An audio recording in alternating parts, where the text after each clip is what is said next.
அனைவருக்கும் அன்பான வணக்கம். இந்த நிகழ்ச்சியில் நாம் இந்த 2024ஆம் ஆண்டின் தமிழ் மாதமான மாசி மாத ராசி பலன்களை பார்க்கலாம். நிகழும் ஸ்ரீ மங்களகரமான சோபகிருது வருடம் மாசி மாதம் 13/2/2024 செவ்வாய்க்கிழமை வளர்பிறை சதுர்த்தி, உத்திரட்டாதி நட்சத்திரம், அமிர்த யோகம், சதுர்த்தி விரதம் கூடிய நாளில் இந்த சோபகிருது ஆண்டின் 11வது மாதமான மாசி மாதம் பிறக்கின்றது. இந்த மாத தொடக்கத்தில் கிரகங்களின் சஞ்சாரத்தை பார்த்தால் மேஷத்தில் குரு பகவான், கன்னியில் கேது, மகரத்தில் செவ்வாய், புதன், சுக்கிரன், கும்பத்தில் சனியுடன் சூரியன், மீனத்தில் ராகு என இந்த மாசி மாத தொடக்கத்தில் கிரகங்கள் சஞ்சரிக்கின்றன. தமிழ் மாதங்களில் 11வது மாதம் இந்த மாசி மாதம். சூரியன் கும்பராசியில் பயணம் செய்வதால் இந்த மாதத்தை கும்ப மாதம் என்றும் அழைக்கப்படுகின்றது. கும்பராசியில் உள்ள சனி பகவானுடன் சூரியன் இணைந்து பயணம் செய்ய போகின்றார். சனி பகவானும் சூரியனும்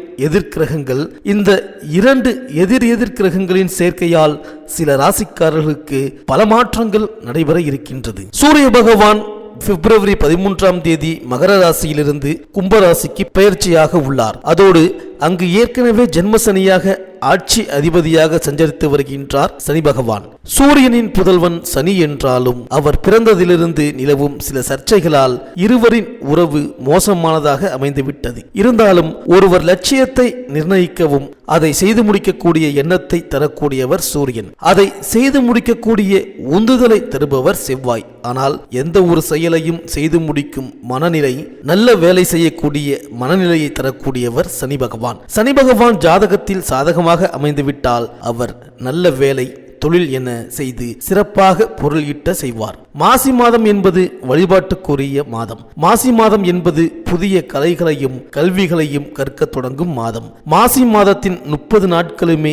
விசேஷமான நாட்கள் தான். எல்லா தெய்வங்களுக்கும் சிறப்புமிக்க மாதம் என்று போற்றப்படுகின்றது இந்த மாசி மாதம். திருமால் மகா விஷ்ணுவாக அவதாரம் எடுத்த மாசி மக நட்சத்திர திருநாளில்தான் மாசி மாதத்தில் வருகின்ற சங்கடகர சதுர்த்தி மிக மிக விசேஷம். இந்த நாளில் விரதமிருந்து வேண்டுவோருக்கும், பிள்ளையாருக்கு அருகம்புல் மாலை சார்த்தி வேண்டுவோருக்கும் எல்லாவித தோஷங்களில் இருந்தும் விடுபடச் செய்வார் பிள்ளையாரப்பன். மாசி மாதத்தன்றுதான் பார்வதி தேவி காளிந்தி நதியில் தாமரை மலரில் வலம்புரி சங்காக தோன்றினாள். சிவபெருமான் நிகழ்த்திய திருவிளையாடல்கள் ஏராளம். இப்படியான திருவிளையாடல்கள் பலவற்றை நிகழ்த்தியது இந்த மாசி மாதத்தில்தான். எனவே மாசி மாதம் முழுவதுமே சிவ வழிபாட்டுக்கு உரிய மாதம். மாசி மாதத்தன்று மந்திர உபதேசம் பெறுவதும் உபநயனம் செய்வதும் சிறந்தது. ஆழ்வார்களில் ஒருவரான குலசேகர ஆழ்வார் மாசி மாதம் புனர்பூச நட்சத்திர நாளில்தான் அவதரித்தார். அன்னதானத்தின் பெருமைகளை உணர்த்துவது இந்த மாசி மகம். எனவே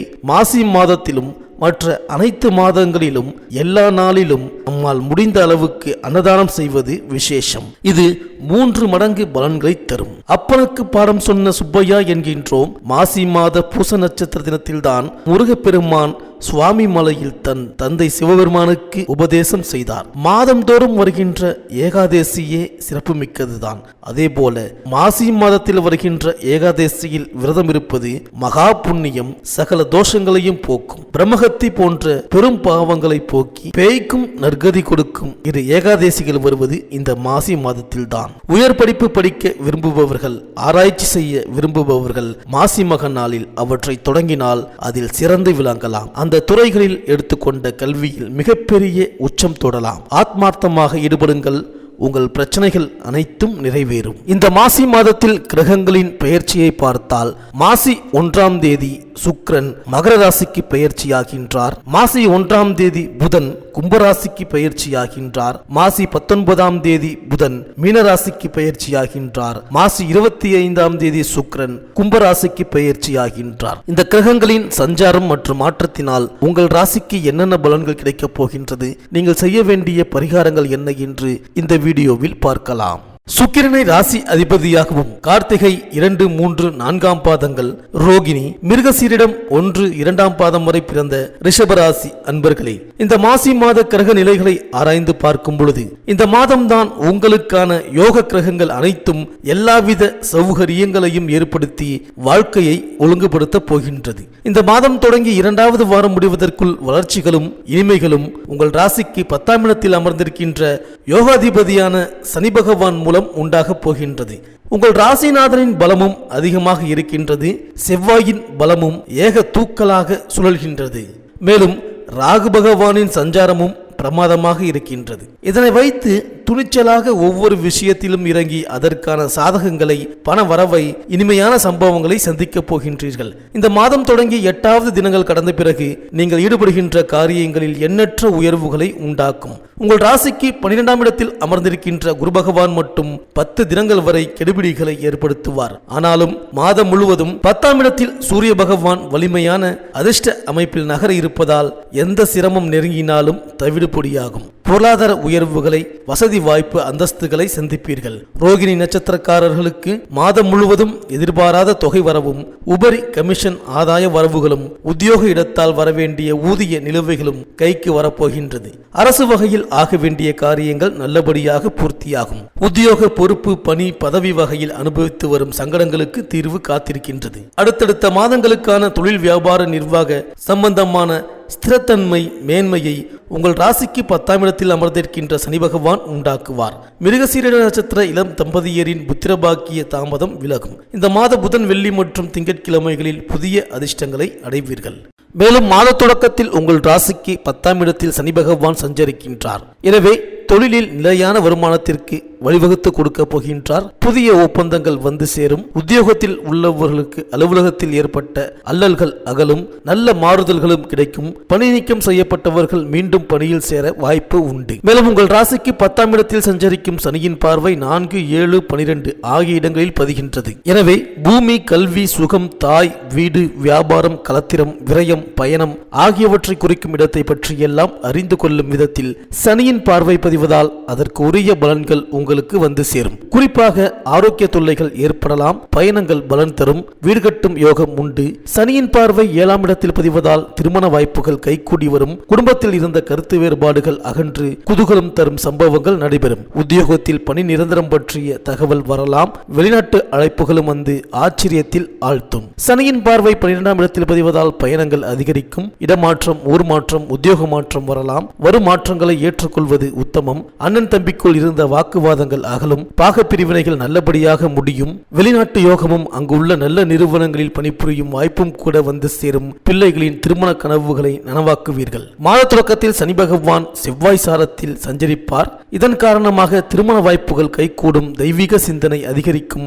சப்தம விரையாதிபதியின் காலில் சனி சஞ்சரிப்பதால் சேமிப்பில் கொஞ்சம் கரையலாம். இருந்தாலும் அவை குடும்ப முன்னேற்றம் கருதியே செலவிடப்படும். இடம், பூமி சேர்க்கை, வீடு கட்டும் யோகம், கட்டிய வீட்டை பழுது பார்க்கும் யோகமும் உண்டு. பழைய வாகனங்களை கொடுத்துவிட்டு புதிய வாகனங்கள் வாங்குவது பற்றி சிந்திப்பீர்கள். உத்தியோகத்தில் உள்ளவர்களுக்கு உயர்மட்ட அதிகாரிகளின் பழக்கத்தால் எதிர்பார்த்த சலுகை கிடைக்கும். மேலும் 22/2/2024 முதல் சனி பகவான் ராகு சாரத்தில் சஞ்சரிப்பார். இதன் காரணமாக வெற்றி செய்திகள் வீடு வந்து சேரும். குடும்பத்தில் விரிசல்கள் அகன்று உறவு பலப்படும். உத்தியோகத்தில் இருப்பவர்கள் விருப்ப ஓய்வில் வெளிவந்து சுய தொழில் தொடங்கலாமா என்று சிந்திப்பீர்கள்.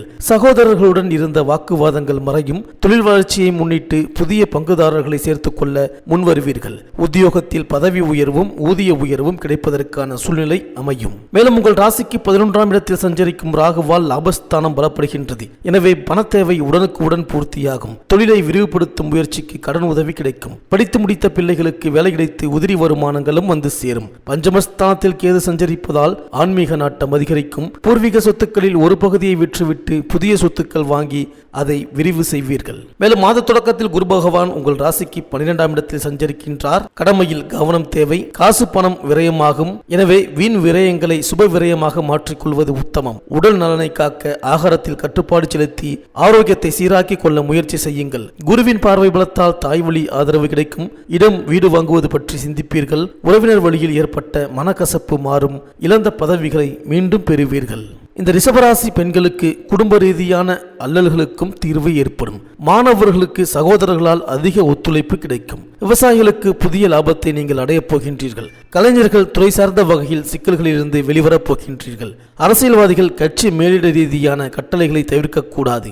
உங்களுக்கு அனுகூலமான நட்சத்திரங்கள் திருவாதிரை, பூசம், மகம், அஸ்தம், சுவாதி, அனுஷம், பூராடம், திருவோணம், சதயம், பரணி. இந்த மாத வெள்ளிக்கிழமைகளில் ஏகாதேசி தினங்களில் ஸ்ரீ பெருமாள் தெய்வ வழிபாடு செய்து வாருங்கள். இந்த ரிஷபராசி அன்பர்களுக்கு இந்த மாசி மாதம் அனைத்தும் நன்மையே நடக்கும்.